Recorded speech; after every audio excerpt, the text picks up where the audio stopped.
Isabel, I know that with all your knowledge on water, you can probably tell us what the 3 or 4 most important things you think everybody should know about water are. So I'd like to sort of dive into our kind of exploration of water there. And I did this on purpose because not everybody listens to long podcasts all the way through. So I wanted to make sure that if they only made it for a few minutes, that they got hit with the most important 3 or 4 things to think about and know about. So I'll turn it over to you. Yeah, that's a good call. Well, it's really tough to narrow them down because, like I said, I've been studying water for 14 years. I still learn something new every day. She's endlessly fascinating. But if I had to pick just 3 things, I would say the most important definitely is that water is a conscious living being, or that she has the capacity to be highly conscious, highly intelligent. Most of the water that people encounter is actually dormant, though. So people don't have this experience of water as being highly conscious, a conscious living being. And just like any other living being, water can be healthy or sick. Just like every other living being, water has a life cycle. Water can be young or old. Water can be mature or immature. Water can be awake or asleep. And the water that most people drink is sick, immature, comatose water. But as a living being itself, in fact, as the body of life, as the incarnation of life itself, the quality of the life force energy of the water that you drink correlates directly to your own life force energy as a human body of water. And in fact, it was the biologist, Dr. Gilbert Ling, who, when he was asked, what is life? Like fundamentally, what is life? He said, life is structured water and death is destructured water. So understanding water as a living being, as a vessel of life, and really cultivating a relationship with water is the key to vitality, to unlocking your own life force energy, your prana, your mana, your chi, not only personally, but also in our watersheds, in our ecosystems, in our communities, and as you discovered in your garden as well. I think the second thing that would be really important to know is that if you're listening to this podcast, you're dehydrated. If you are breathing right now, you are dehydrated. If you are a modern human living a even remotely modern lifestyle on this planet, you're dehydrated. Pretty much everyone is. So the most conservative estimates say that 75% of the population is dehydrated. But when you talk to clinicians who are actually directly testing hydration with their clients, they say it's more like 100%, that they never see a single person, whether that person feels ill or well when they come into the office, who is perfectly hydrated. And this is because our modern lifestyles are constantly drying us out, right? We live in a desert without even realizing it. And this is really important because, most people I'm sure have heard that you're 70% water, and that's true by volume. But molecularly speaking, if you were to count all of the molecules in your body, you're 99.92% water, roughly 99.89 to 99.95. So basically, for every 1,000 molecules in your body, 999 and a half of them are water. So it's not just that your body uses water, your body is water. And it's that hydration that is what conducts your prana, your mana, your chi. In fact, the test that we use to measure hydration measures the amount of voltage, the amount of chi at your cell membranes. It's a 1-to-1 ratio. They're the same measurement. How much chi you have is how much hydration you have, period. Because it's that hydroelectricity that draws the water across the cell membranes. I think Dr. Zach Bush said it really well. He said, just like you plug a computer into an electrical grid, your body also has a plug. And through its water molecules, you can access infinite free energy. So when you're well hydrated, when you're well plugged in, you literally have access to all of the energy of the universe. And this isn't just physical vitality, it's also spiritual energy. He also said, you can't have a spiritual experience without water. You can't have a spiritual awareness of your identity if you're dehydrated. And we see that in so many scriptures around the world, right? Christ is considered to be the living waters. He said, connect with divine consciousness. I'll open living waters on the inside of you. It's in so many religions. But I think the main takeaway here for point number 2 is that you're dehydrated, but just drinking more water will not necessarily hydrate you. If just drinking more water could hydrate you, then we would all be hydrated, right? But it's a lot more nuanced than that, and it involves a lifestyle shift. It's not only the quality of water you drink, making sure that the water you drink is actually living and vibrant and vital and alive, it's also really cultivating the state of your internal bio waters, and the lifestyle shift away from drying influences. Yeah, before you go to the third one, I just wanted to share, you must be familiar with the book, Your Body's Many Cries for Water by Dr. Batman Gilage. Dr. Batman Gilage. Is that how you say it? Him. I've never known how to pronounce it, and neither does anyone else I know. Is it Gilage? It's a tricky one. We just call him Dr. Batman. Yeah, yes. Yeah, we have a tendency to call him that too, or Dr. B, but yeah, he said 90%, but I wanted to ask you, are you familiar with the pinch test for testing for hydration? Mm-hmm. Yes. Yeah. So for the listeners, I'll tell you how to do it. If you just take the back of your hand, so that the top of your hand, not the bottom where, the back of your hand, and you just pinch the skin, like as much as you can pinch, and then let it go. The longer it takes to snap back, the more dehydrated you are. I've had patients that it took 3 seconds for the skin to flatten out, which is pretty shocking. It should really just release almost like a rubber band, kind of, not quite so snappy, but just pop back into place. And I'm pretty good right now in the morning time. I drink a lot of water, so it's usually the afternoon after about a number of vaporized bags that I dry myself out. But I've gotten to the point through just testing and being aware that I think the first place I notice dehydration coming on is my cognitive performance. Where you notice the dehydration setting in?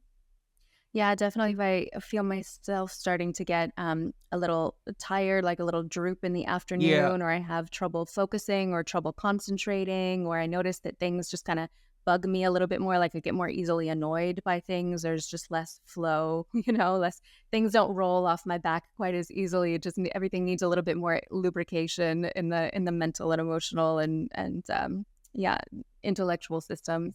And I think that's a decent, like, general measure, but I don't think that's an incredibly accurate measure of hydration because, children, for example, have so much elasticity. It's probably not, but I think it's practical. It can be practical, but I would recommend that most people get a phase angle test if they want a more accurate measurement, because someone can have a lot of skin elasticity but still have localized drought in specific areas of the body. So drought can manifest in different places. Dehydration can manifest in a lot of different ways. It's not just how much water you have in your body, it's also the mineral content and the mineral composition of the water. So even if you have plenty of water on board, but the mineral composition of that bio water doesn't mimic the mineral composition of marine plasma during the Cambrian period, like our blood plasma has the exact same mineral ratios as marine plasma during the Cambrian period when vertebrates first left. The only reason we can walk on land is because we learned to carry the oceans within us as our own bloodstream. But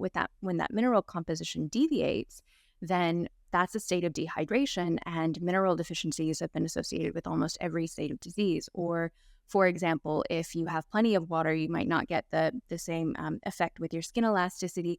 But, if you have too much deuterium in your bio water, then that's going to be another manifestation of dehydration where you have this isotopic ratio that's off balance. And so you're going to start getting, molecular crowding, and there's going to be less structurization of your intracellular fluid. So even though you technically have plenty of water, volumetrically speaking, it's not expressing in a healthy way, and therefore you can still be in a state of dehydration. Or if your bio water is destructured for various reasons, or if you just have an inability for your bio water to transition between the different hydrological cycles of the body. So like if your blood isn't transitioning very well from blood to lymph, or from blood to cerebral spinal fluid and back again, you need this continuous flow in your hydrology. And then if you don't have that, that can be another manifestation of dehydration. So there are like 4 or 5 different ways that you can be hydrated that are not just how much water you have on board.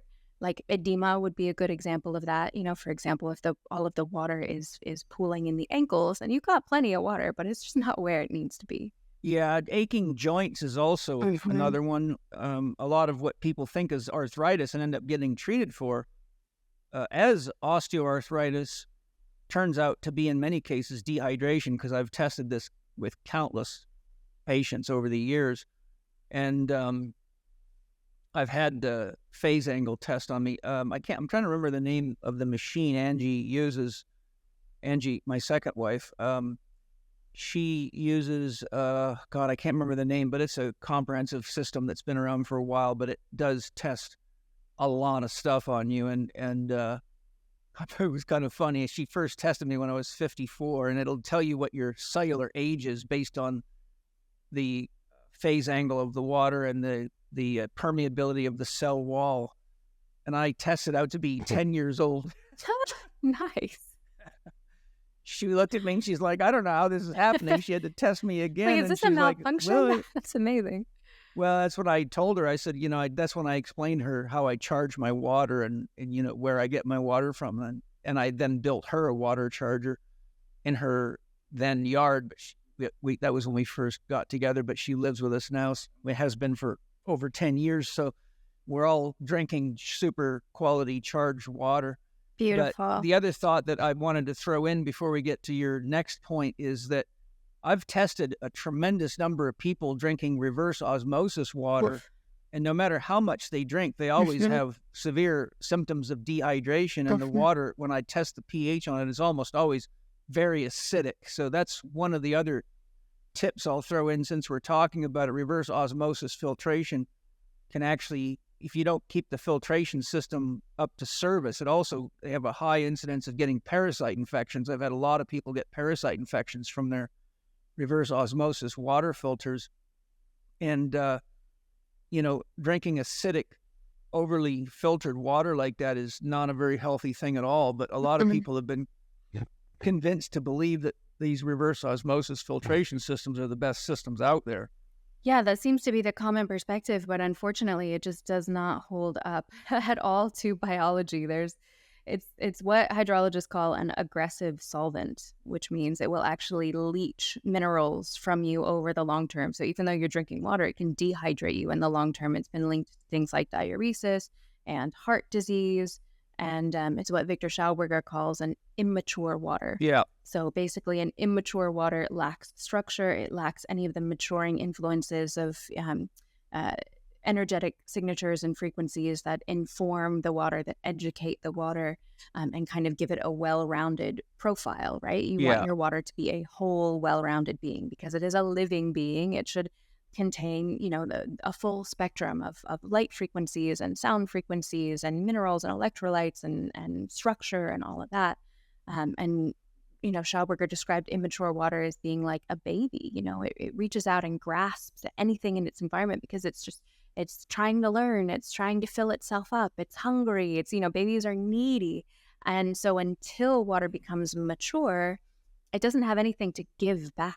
Right. If you're drinking mature water, it's full of vibratory information and, electrical and light frequencies and all this. And it has so much to give. It has so much to share with your biology. But immature water just takes. I created an acronym based on that concept alone. I don't think I ever shared that with you, but I think you might find it interesting. The acronym I created is ECHO, ECHO, and it stands for the things that need to be present in water for it to be vital and healthy. So it has to have the right energy profile, has to have the right chemical profile, and it has to have the right organisms in order to effectively hydrate you and nourish you. So energy, chemistry, hydration, and organisms. And it turns out that acronym is exactly what has to be present in any natural environment for it to be healthy. If the energy is disruptive, such as 5G and, any form of electromagnetic pollution or any other number of sources of energy that can be toxic, if the chemical profile is disrupted, such as pesticides, herbicides, fungicides, rodenticides, industrial chemicals, if the organisms are thrown out of balance because the previous ones that I just mentioned are out of balance, or they're being poisoned, and then you have things like we have now all over the world with fish and creatures having problems with sex organs going into malfunction and all sorts of biological distortions and things that are showing clear signs that we're entirely poisoning the planet. So that the the point being is the acronym is to make the point of not only what has to be in water, but that whatever we do to our environment echoes back at us. So if we improve the environment, like I did with the well and the water charger, all of a sudden everything gets beautiful and green. But if we just damage the water, then things stop growing and start getting diseases. So just a tip for those of you listening, remember that healthy water has to have the right E, energy, C, chemistry to hydrate you. It has to also have the right organisms in it. And, most people don't realize if you look at water under a microscope, it's pretty alive. There's a lot in there, a lot of living things in there, So, people get afraid of that stuff, but they forget that those things are very, very important. And one of the things that I'll share that was brought up, I believe it was Royal Lee, made this point, and I've got the collected papers of Royal Lee, the founder of Standard Process Laboratories. And he said one of the most important things is to drink water from natural sources in your environment because it gives you a homeopathic dose of all the pathogens that are in the environment so that your immune system could develop antibodies to it so that your body can then protect itself. But if you keep bringing in water from external sources, your body can't read the environment. So then when you get a parasite, even at a low level, it'll infect you before you can develop antibodies against it. So those are just a couple of things I wanted to throw on the table. Sorry for interjecting, but if you have anything to add or you want to go to your next point, please feel free. Yeah, no, I agree with everything that you said. Water in nature is a probiotic, and naturally we should be drinking this full spectrum dose of medicine, basically, that comes directly from the earth, that weaves us into the local hydrology of the place where we live. We, as a body of water, are an intimate part of our ecosystem. But what actually connects us to that ecosystem is largely the food that we eat, the air that we breathe, the water that we drink. And the water that we drink should be full of all of these microorganisms that we need to survive in that environment. But of course, water nowadays has been so absolutely, sterilized in so many ways. And it's just devoid of all of the medicinal qualities that make spring water so incredibly therapeutic.